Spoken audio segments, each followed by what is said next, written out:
Little bit of a different show coming your way on today's Philadelphia 76ers now, but this has been a big topic of conversation, a big debate among Sixers fans, ownership, the city of Philadelphia. So it's important to talk about. Plus, it's the off season. So anytime we can get some juicy storylines and talking points, we're going to pass that along to the audience. And we're going to take a look at the 76ers arena study.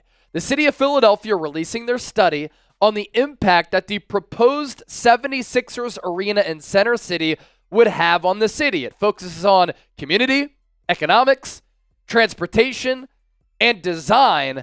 And this arena, it is not cheap. $1.5 billion. It will be called 76th Place and really just change downtown Philadelphia. And we're going to break down the important details and whether or not the Sixers could move out of South Philadelphia or move out of the city of Philadelphia and go across the river to New Jersey. First, are you in favor of a new arena for the 76ers? Type S for stay put, M for move. Let me know down in the comment section right now. If you haven't been keeping up, here is a refresher, and this can really set the foundation and set the table for what we're going to discuss today. In 2022, the 76ers announced plans to build a new arena called 76th Place by 2031. It will be located between Market and Filbert and 10th and 11th, replacing part of the Fashion District, which is also in Chinatown. And since the announcement, the plan has faced pushback from the Chinatown community. I will say, and we'll talk about this later on, I love the sports complex in Philadelphia. The fact that you have all venues for all four major professional sports teams in one complex, all within a mile of one another, is incredibly unique. 76ers and Flyers at the Wells Fargo Center, the Phillies at Citizens Bank Park, you have the Eagles at Lincoln Financial Field, but you also have Xfinity Live, and then they're starting to build up hotels and real estate in that South Philadelphia sports complex. And the game atmosphere is awesome. When you can tailgate, throw the football, it's much different than being right downtown. But the new 76th Place renderings are pretty cool. Here's the bird's eye view. You can see City Hall there in the not too distant, I guess, backdrop. And then inside the arena, a lot of digital boards. Everything looks very modern. This is the Concourse area. Again, all of this looks absolutely sick. And then if anybody has ever been to Indianapolis, the Indiana Pacers arena is very unique. It is only a basketball arena. So it's a great basketball atmosphere because it's built in a way where, unlike the Wells Fargo Center, which is designed for the Sixers and the Flyers, and the stands are a little bit more spread out, in Indianapolis for the Pacers, because it's a basketball arena, the stands just kind of go up. So fans are on top of the court, making it to be a cool atmosphere. So I would hope that 76th Place would be something like that. But you look inside the arena here, everything is so digital, and it would be a basketball-only arena. Of course, this comes with controversy. The community impact. This section focused mainly on Chinatown, detailing how the new arena would impact the local community, the culture, and business owners. If you've ever been to Chinatown in Philadelphia, very cool cultural experience. And here's what the 76ers arena study found. Since Chinatown is a unique and interconnected system, the study identified that significant impact to small businesses or transportation could affect the whole community. These impacts may trigger a cascade of indirect impacts throughout the system, which could potentially result in the loss of Chinatown's core identity and regional significance. And that sounds about right. You put an arena smack dab in the middle of the city of Philadelphia, it's going to impact things. A lot of people don't realize before Citizens Bank Park was built, not far from the old Veterans Stadium, there were some original renderings and plans to put that ballpark right downtown. very similar with what we see across Major League Baseball, PNC Park and others, but Philadelphia electing to keep their stadium, the Phillies at least, in South Philadelphia, and it's one of the best Major League Baseball parks in the entire league, and the backdrop of the city is absolutely awesome. The acoustics, very cool. Now, the effect on small businesses, let's get to that. 1 in 5 small businesses will benefit from 76th Place, but half may experience negative impacts from the new arena. You think about the people that get drawn to that part of the city, but also maybe some businesses and communities get affected and pushed out, and then there's an overflow of traffic. Those, of course, issues that will also come through. More from the 76ers Arena study. Although the project will not lead to direct housing displacement, there is evidence for increased indirect displacement of small businesses and low and fixed income individuals through gentrification and the loss of cultural identity in Chinatown if the 76th Place were to be built. Of course, anytime you factor in gentrification, that is a loaded conversation that can get very political, and it brings about a lot of controversy. I mean, essentially, you are making over an entire neighborhood, and in turn, you're pushing and forcing people away with that development. And of course, that has a lot of implications, multiple different tiers, multiple different areas. But we've seen gentrification in Northern Liberties, in Fishtown, around Temple University, right around Market Street. It's just a byproduct of city expansion. When you pop up all these new apartment buildings, naturally, you're going to force residents out, and it changes the neighborhood. And of course, I see why that is controversial. The economic impact, obviously, it's a huge one.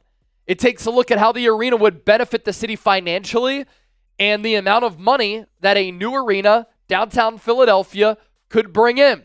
There are a variety of positive market indicators, including robust market size and high-income household bases that place it among other markets that support multiple professional arenas and demonstrate its ability to absorb new events. You think about Madison Square Garden, right in the middle of Manhattan, where everything is popping off, right above or right below 30th Street Station. You think about the new Chase Center for the Golden State Warriors. That is in downtown San Francisco.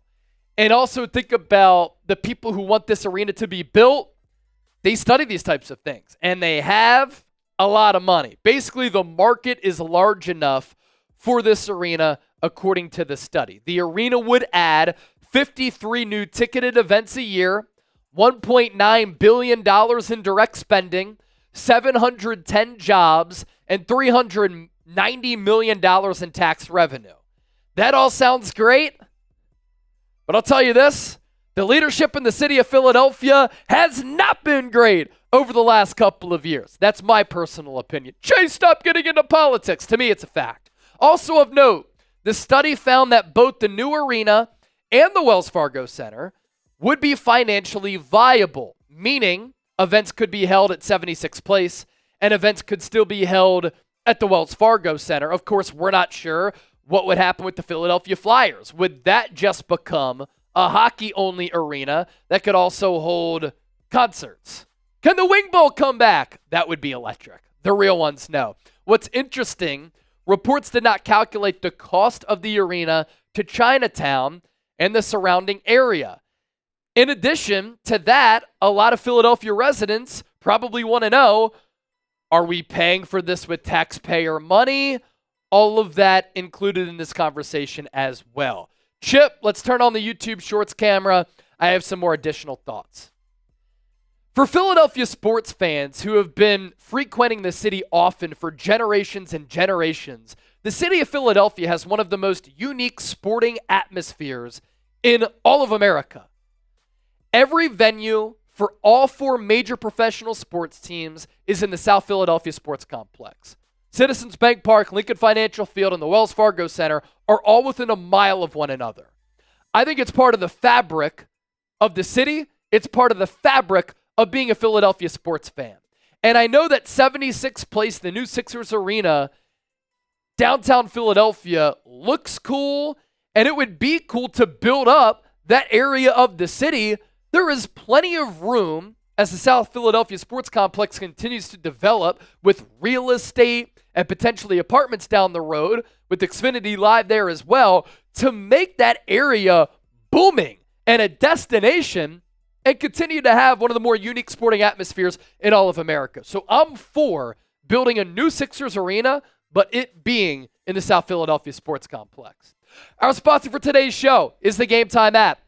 If you're looking to go to a Sixers game at the Wells Fargo Center and you want the best seats at the lowest price guaranteed, download the GameTime app. Prices drop as the event gets closer, and you can get in the door at the lowest price guaranteed. Some of the special qualities of the GameTime app: last-minute tickets and flash deals, views from your seats before you buy, so you know exactly what to expect when you arrive, and you get the lowest price guarantee. If you want to go to a Philadelphia Eagles game, their first home game at the Link, South Philadelphia, against the Atlanta Falcons in prime time. And if you download the app, create an account, use the code CHATSPORTS, CHATSPORTS, you get $20 off your purchase. Speaking of the Philadelphia Phillies and the unique atmosphere that is Citizens Bank Park, not a bad seat in the house. But it's not just for sporting events, is the GameTime app. You can get tickets to all types of events, concerts, comedy shows, theater events. Terms apply, first purchase only. What time is it? Game time. All of that information down for you in the comment section and in the description of this video. A big topic here for 76th Place, the transportation impact. South Philadelphia Sports Complex, cars come in right off I-95. You put an arena downtown Philadelphia, can it take that type of congestion and that type of traffic? Now, I know leaving the South Philadelphia Sports Complex after an Eagles game, it can be a shit show. So many cars trying to access I-95, only so many ways to get on I-95 or elsewhere in the city. You could take the Walt Whitman Bridge. I get it, right? But it's easier than putting an arena downtown, which isn't built for 20,000 people to go to a 76ers game. So this impacts or analyzes, the new arena and how it will impact traffic in the local area and then travel to and from the stadium.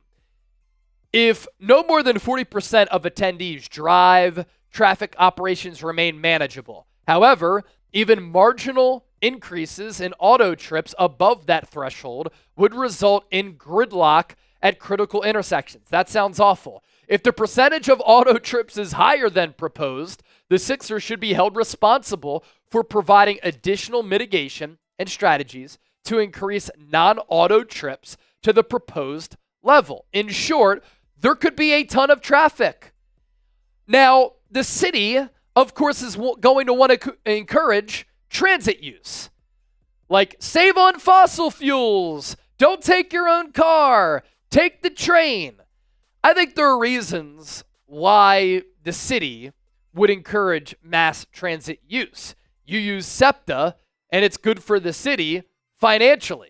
But we're in an era when people want to be in the comfort of their own cars. But also as part of this, it's an Uber era. So can you imagine trying to get an Uber after a Sixers game? The price hikes, the traffic, the mess? It just doesn't sound ideal. The design review. This section focused on the proposed design of the arena, analyzing the 76ers plans for the arena itself. The arena is appropriate for Center City, Philadelphia. The review team believes that arenas benefit urban downtowns by attracting crowds on event days and adding to the vitality of the city setting. This is a key focus in this project, just attract more people to the area. And that's what plays into more revenue being generated for the city.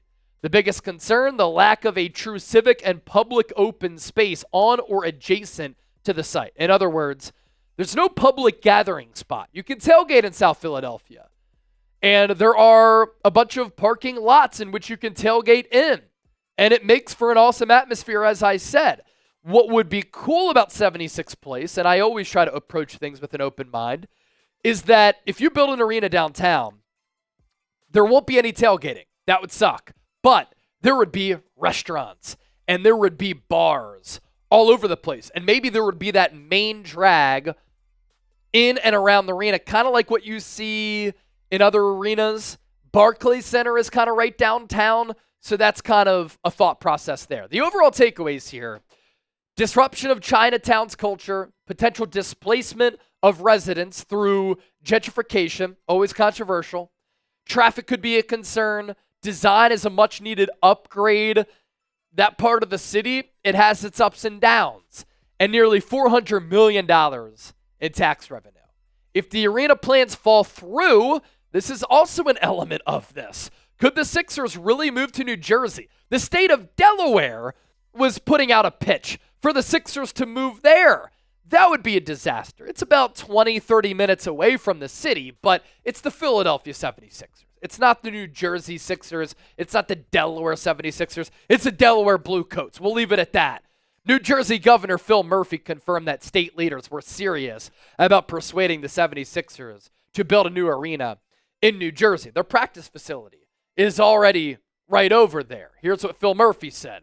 So we've been observing the lack of progress in Philadelphia, and we said, you know what? We're going to raise this with them. We're serious about it. They appear to be serious about it. We'll see. You never know where these things land. I mean, the New York Giants, they don't play in New York. They play in New Jersey. It would just be so weird for the Sixers to be across the river playing in New Jersey. Now, you could build that area up, and that could be pretty cool. But again, there are plans to do that in South Philadelphia.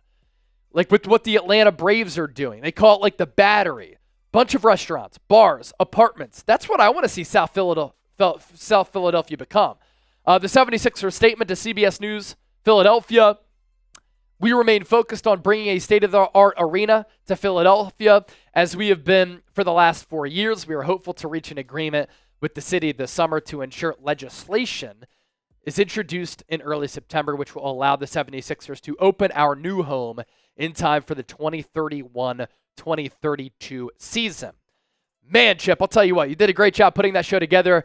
In my previous job before this, I was a news reporter on television. It felt as though I was back in that type of environment, but a lot to unpack. So you have to wonder if the Sixers' plans fall through. What if New Jersey comes in, makes a serious push? On top of that, just your overall takeaways, a lot to certainly go through.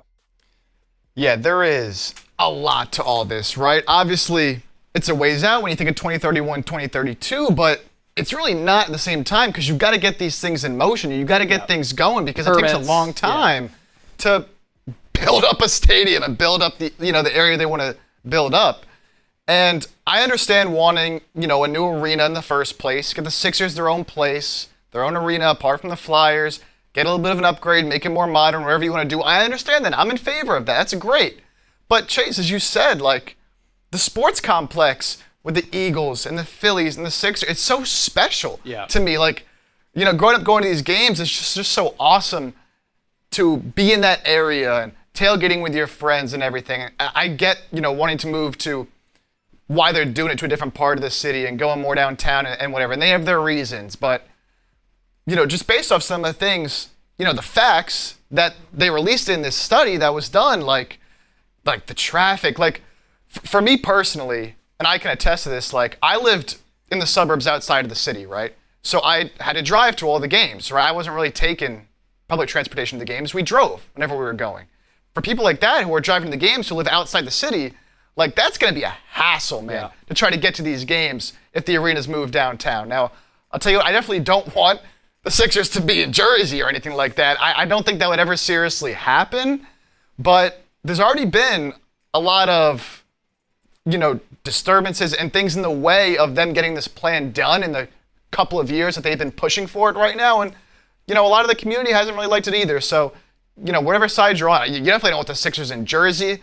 We'll continue to monitor this. It's going to be a long process. We'll see what happens. But, man, a lot of factors in play here as the Sixers search for a new home, potentially, as hopefully they can make it to the finals this year. Yeah, no doubt about it. Where will the 76ers end up? And, of course, with this show, please let us know what you think of this new arena proposal, the pluses, the minuses, all that. Where will the Sixers end up? We leave you with that. P for Philly and J for New Jersey.